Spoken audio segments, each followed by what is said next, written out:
Hello, everybody. Today we will be solving problem 1 of the 2020 JMO.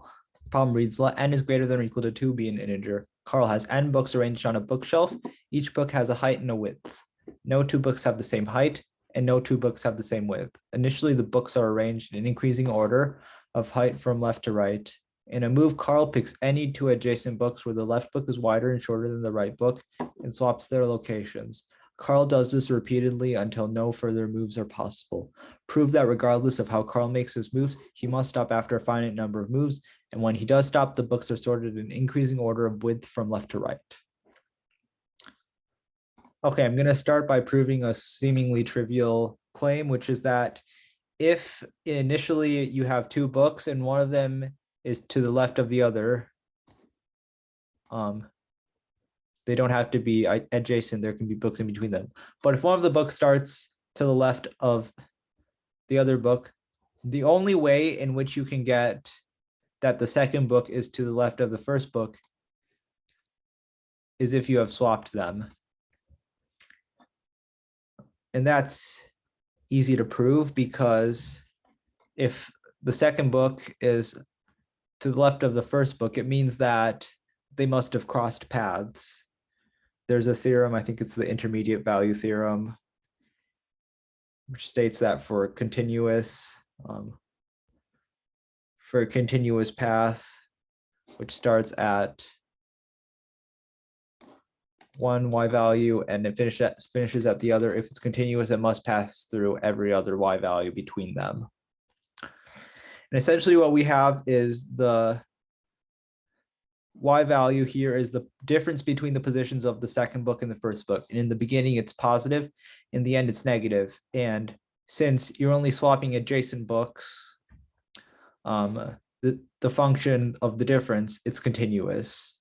Well, with respect to non-zero integers in any case. So at some point, you know that it must have gone from 1 to -1, which essentially means that you've swapped them. So that proves that claim. Okay, now what we're gonna do is we're gonna tackle the two parts of the problem separately. One of them is that he must stop after a finite number of moves, and the other one is that when he does, the books are sorted in increasing order of width. And I will solve this part, he must stop after a finite number of moves, by claiming that no two books can be swapped more than once. And that's also easy to prove, because if you have a book A and a book B, and clearly if you're going to swap A and B and A is to the left of B, A must be wider and shorter than B. If you're going to swap them, you're going to get that B is to the left of A. And you can't swap them again because B will always be to the left of A unless B and A have been swapped again. Remember, that's the first lemma we proved. But since B is taller and less wide than A, and B will always be to the left of A, they'll never be able to swap again. However, since there are a finite number of books, there are a finite number of pairs of books. And for each pair, since you can have at most one move, there must be a finite number of moves. So that proves this claim. Okay, now we go to the second part. The books are sorted in increasing order of width from left to right. And to do this, I'm going to take the final configuration, which we have just proved existed. And we're going to label the books A1, A2, all the way up to AN. And then we're going to take each I from 1 to n-1. And then we just look at the two books, AI and AI plus 1. And the fact that this is the final configuration, it means that there are no more moves, right? So AI is not both wider and shorter at the same time, which means that AI in respect to AI plus 1 must be either wider and taller,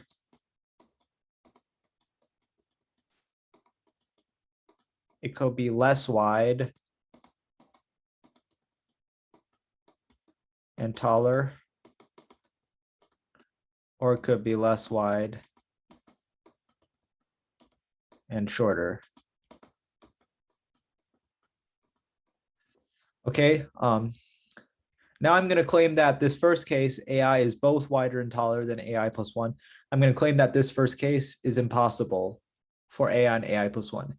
And essentially what we're going to do by this is that if we can prove that this case is impossible, we're going to get that AI is less wide than AI plus 1. And since this is for each I in 1 through n minus 1, it means that A1 is less wide than A2, A2 is less wide than A3, and so on all the way up to AN. And what that would mean is that the books would already be sorted in increasing order of width.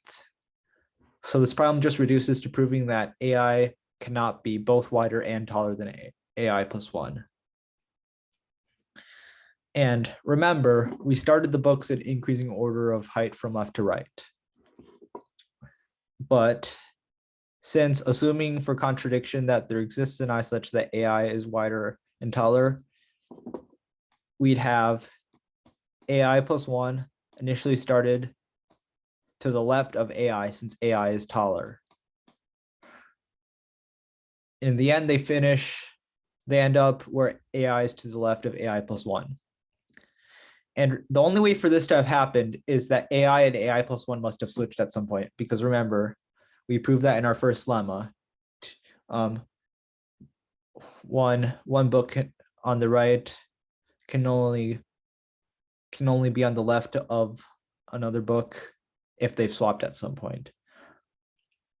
So, which means that AI and AI plus 1 have swapped, but that could not have happened because you can only swap where the left book is both wider and shorter.